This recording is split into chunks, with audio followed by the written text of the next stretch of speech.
Hey YouTube, what's good? Nan video sa m vle pataje avèk nou ki jan base de foto sa a sa avèk de ti teknik tre fasil ke nou val fè ansanm bien rapide. Make sure nou suiv ansanm avèm. Map kite yon lyen nan deskripsyon, nou kapab telechaje foto wa e esi wè sen ka joun men rezultat ansanm avèm. Let's go. So, pou komanse nan ouve Lightroom. Nou wal cheke foto nou an pou nou komanse fè ti retouche basic yo. Tankou bay koule, recadre, retire si kek ti detay ki nou vizib nan foto wa, cadre foto, ke se swa lè nap fèl la ou bien lè nap editel. So let's go guys. Pou nou komanse nap cadre pou nou metel nan format Instagram. Anse moun toujou poste foto nou sou Instagram ki se 5 times 7. Yeah. Base nou korek. Visage model nou an tombe sou point for foto wa. Base nou sa si bien kadre. Nap eseye fè kek ti modifikasyon tout piti.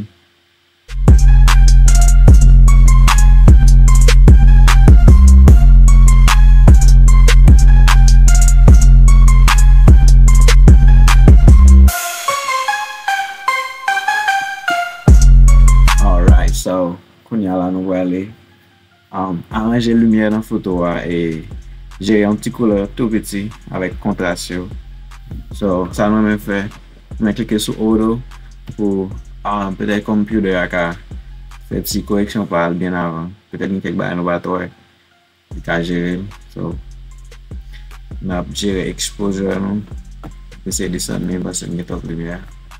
E pi descend highlight nou. Pato up, ti bay tout piti. Ese augmente shadow nou. Yeah, kite white lan kon sa, black lan ka ete kon sa. Mwen si ale pi ba. So, bati vibrance. Yeah, that's it. Basi. Yeah. An go se sa. So, okay. And so, nou sa fini, fè koreksyon lumière e pi ajoute yon ti couleur. An se gade avan apre. Yeah, pa moun jwen diferans. So, basa ka ese jwe sou couleur noir yo.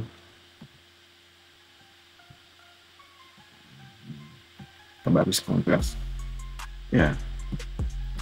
So now na export photo nou voye li nan Photoshop. Okay, so export.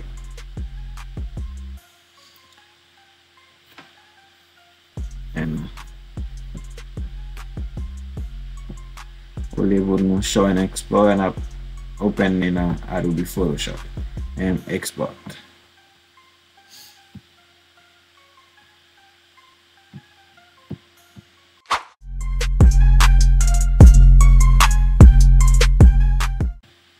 Now, foto nou an Photoshop pou nya. Nou wal fè res editing ki made pou fèt yo. Takou retire sign sa ki la vreman important nan foto wa. Ese clean mur lan kote model la chita. E pi fè retouche pou. Ese retire kek ti imperfeksyon nan visage model lan. So, let's go guys. Pouveman sa nap fè, nap duplike layer nou an. Ctrl J. E pi se avèk layer sa nou bal travay pou retire sa paton important nan foto an. Nap itilize tool sa, se patch tool. So, nap encadre sa nap retire ya. E pi nou deplase li pou nou mette na espas ki preske sembla avèk lyen pou ka disponible. Yeah, it was good. Basi sa normal pou mwen. So na fè de mèm pou lot ti detay. Ki ka vreman important. Ki ka ton nice na foto an.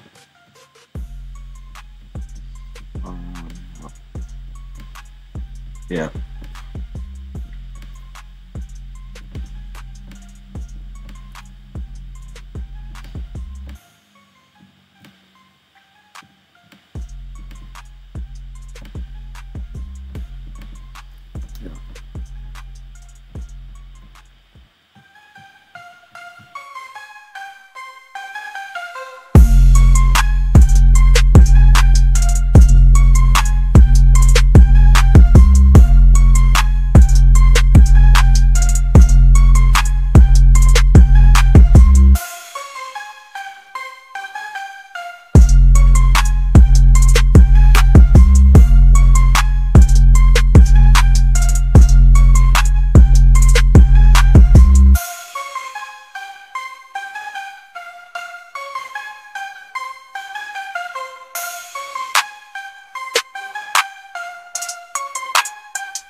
C'est normal nan genou la pou konya. So, sa nou wal fè, nou wal ese travay sou pouw, nou wal fè skin retouching. Nou wal ese lisse pouw, vinifiye pouw. So, sa nap fè. Nap duplike lyen sou travay nan la. Nap fè kontrol G 2 fwa. Pou duplike l 2 fwa.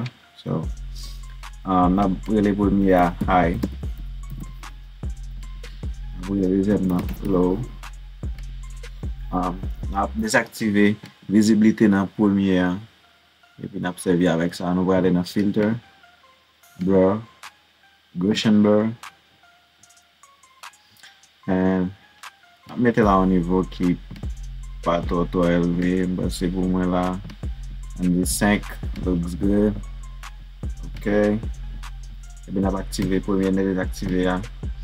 Nou wale nan image. Apply image. Nou wale nan layer. Nap chanje soti nan merge. Nap seleksyon low. Paske se avek low an ap travay. Epi nap chanje blending mode la. Kite nan multiply. Nap mette subtract. And make sure ke numero yo kon sa. Se 2 pou scale la. Pou offset 128. Epi kite ok. And wap chanje blending mode normal to linear light. And so now ou pale seleksyon deuxième la paske se avek low ou pale travay. Sa nap fe. Nou pale seleksyon brush. Nap use mixer brush. Make sure que tout sou la regle kon sa. Numero yo kon sa. Nap jan avek man. Epi nou pale aplike l sou pouw. Nou va aplike l kom si vay ke vay. Make sure ke li ale nan men direksyon avek pouw nan men sens avek. Paske li ka gate. Par exemple, si nou an di nou fe kon sa, tapon ap fe grimas, apwe li fe yon vie fe. An nou ese gade. Ba mou goupe sa wan ka gade fe avan e apwe. Avan apwe. So, li ga vreman bel, li kom si deforme vizajan. So, nap pren san nou, pou nou kapab aplike l. So, nap retounen. Ok. So, nap fe nap goupe sa. Nap rele yo frequency. Separasyon.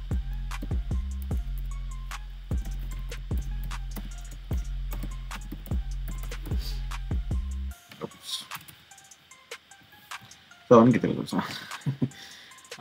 Ide ase just fe da wè la. An pa prete atensyon avèk autograf la. So, nap seleksyon low. Jam ti nou an nou pala aplike l sou pouw. Gentiment, doucement, lentement. Make sure que vous prenez son pour faire le vaille qui vaille. Et make sure que vous comprenez comment pour améliorer pour faire le sens. fason pou pa deforme vizaj moun. Editing ou parce yo fè foto avèm pi bel ke jan li a e putan just gade tout travay yo. So, yeah, c'est comme ça, on essaie d'appliquer sur mwen. Yeah, that's it. So now on va finir, on va essayer de regarder avant, après. Pas vraiment une conscience. So now, on va sélectionner là surtout. On va sélectionner côté là pour mon qui a une ressemblance. Il y a même quantité de lumière là-dedans. Puis nous allons dans filter, blur, Gaussian blur. On va augmenter, c'est 18 ans, c'est bon. Yep. On va faire de même pour ratio.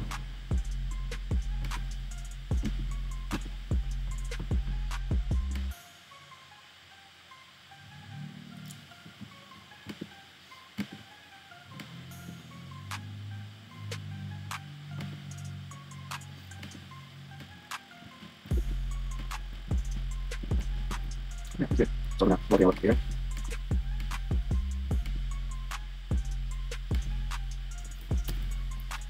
On fait contrôle shift N. On change normal to soft light. No. Hold on. On crée un nouveau layer blanche.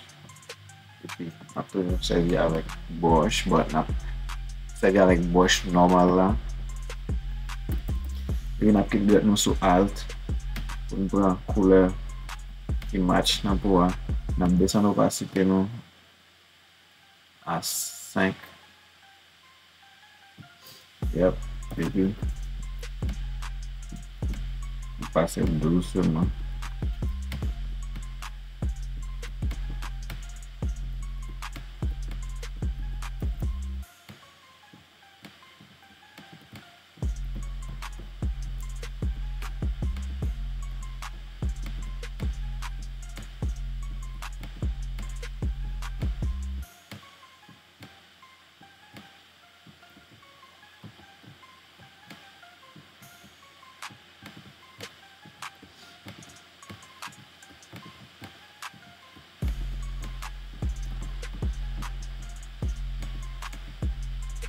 Okay.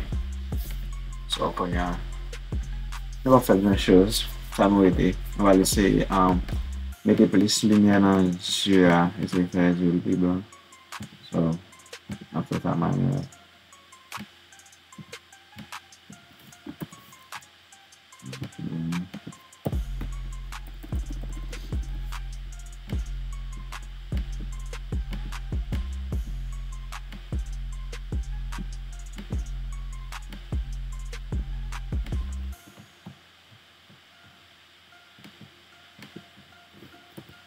Yeah. So, how goes this stuff? Looks good. So, tout ça, c'est everything. So, ça c'est avant, après, avant, après.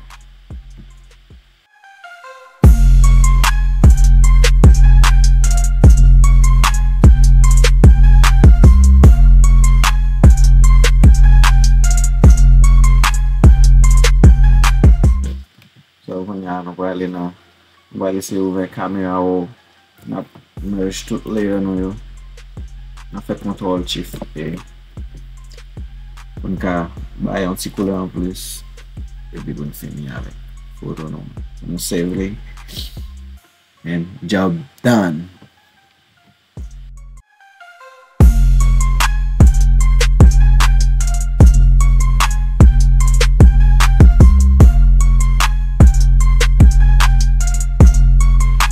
Ça c'est avant, ça c'est après. So, ça c'est un très simple. Ça c'est une retouche très simple que nous faisons aujourd'hui, guys. J'espère que nous apprenons nos bagages de nouveau aujourd'hui. Et si nous avons des questions, on va hésiter à commenter par en bas. Je vais répondre nous toutes. Et si il y a une possibilité pour faire une vidéo sur quelques sujets, quelques bagages nous voulons entrer là-dedans, please. On va continuer à faire. just komantè anba, e pi napwen nou lot video guys. Ciao.